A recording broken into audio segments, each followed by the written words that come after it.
ఇప్పుడు కొత్తగా ఒక చట్టం తీసుకొచ్చారు. ఆ చట్టం మీ ల్యాండ్స్ అన్ని ఆయన పేరుతో రాసుకుంటాడంట కంప్యూటర్లో. మళ్ళా మీకు ఒకవేళ గాని మీకు తెలియకపోయింది, మీరు గాని 90 రోజుల్లో గుర్తుపట్టలేకపోతే రికార్డు మార్చేసి ఉంటే ఇంకా మీ మెడ మీద కత్తి, ఆ భూమి మీకు లేదు. ఎవడు పేరు మార్చుకుంటే వాడిదే భూమి అంట. అక్కడి నుంచి నువ్వు కోర్టుకు కూడా పోవడానికి వీలు లేదు. ఒకే ట్రిబ్యునల్ జిల్లాలో ఉంటుందంట, ఆ జిల్లాకి వెళ్ళాలి. ఒక వ్యక్తి ప్రతి 3 నెలలకు ఒకసారి కంప్యూటర్ చూసుకోవాలి.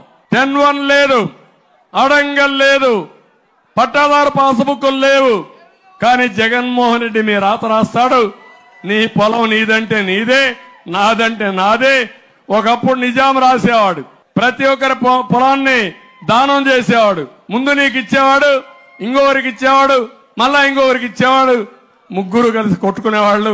అసలు భూమి ఉందో ఎవరికి తెలియదు. ఈ రోజు ఈ రాష్ట్రంలో అదే పరిస్థితి. మీ పొలం మీ దగ్గర లేదు.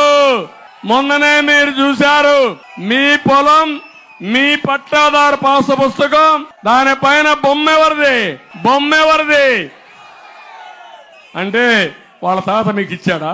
వాళ్ళ నాయన ఇచ్చాడా? మీకు మీ నాన్న ఇచ్చాడు. వేసుకుంటే మీ నాన్న ఫోటో వేసుకోవాలా? అవునా కదా తమ్ముళ్ళు?